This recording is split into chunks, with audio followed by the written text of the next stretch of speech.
Doug Ford has become the second Canadian premier to formally express his displeasure with interest rate hikes as well, calling on the Bank of Canada to end the increases, which he says are hurting people like me.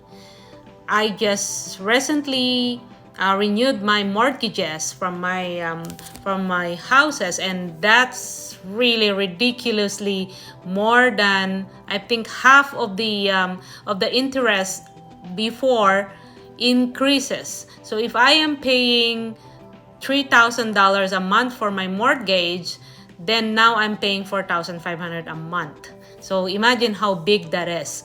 It is really like I'm buying another house just to pay for the interest. So unfortunately, the government of Canada should do something before everybody is being hurt. We are hurting, but thank God we're sustaining, but it's not gonna be sustaining for longer. So we kind of like hope that the federal government will definitely find a way or do something.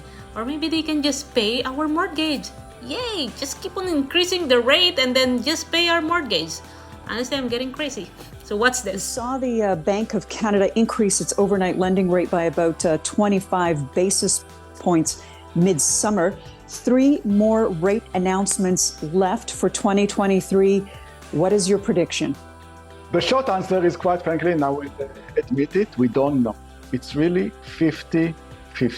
The next meeting is September, it's coming, and the Bank of Canada is looking at the indicators that are telling you that the economy is slowing down, even inflation is slowing down, the unemployment rate is rising. At the same time, inflation is still too elevated because the target is 2%. So what to do? They also know that there is a risk of overshooting. And this is, at the end of the day, a biased bank. The Bank of Canada will take a recession over inflation any day, which means that if the decision is undershoot or overshoot, they will overshoot. And that's the only reason why we still apply about 50-60% probability of a move in September or October. There is no need to raise interest rates. The economy is slowing down. The housing market is slowing down rapidly. Even inflation is behaving if you measure it correctly. But the risk is that the Bank of Canada will move again. So quite frankly, at this point of the game, it's really 50-50. It's very possible that they will wait and skip September and see what happens. And if the unemployment rate does not continue to go up, if inflation is still sticky, they will move again in October. Regardless of the date, we are very, very close to the end of the hiking cycle at this point.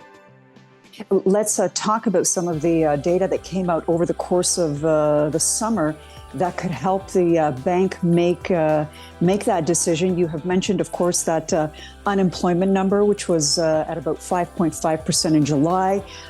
Core inflation, can you strip that apart? Is that where the bank wants to be? Are those numbers headed in that direction towards that 2% target? Yeah, so let's start with the labor market. You're getting mixed signals. On the one hand, the unemployment is rising, and that's quite frankly what they would like to see. But at the same time, the labor market is still very strong because we got all those new immigrants adding to employment. So employment is rising, but unemployment is rising even faster. So what to do in this environment? Wages are starting to slow down. The labor market is normalizing. The number of vacancies are falling, but it's still higher than it used to be. What to do? Then you look at inflation. The headline inflation, definitely a disappointment. It was stronger than expected. But again, if you look at the inflation minus interest payments on mortgages, it's basically very close to the target.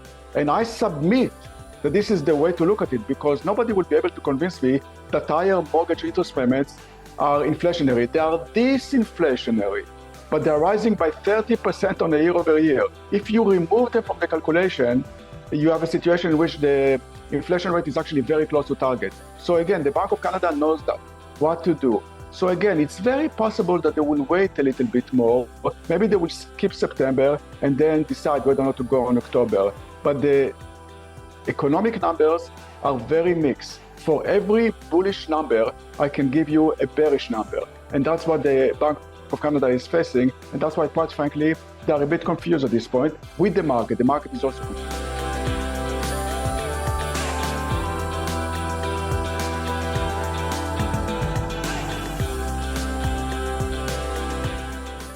So that's it for now. I hope you learned from the clipping about interest rate hikes that's going on in Canada. I hope they will stop raising up the rates, because it's really hurting a lot of Canadians nowadays. It is now impossible to have your own home because of the interest rate hikes.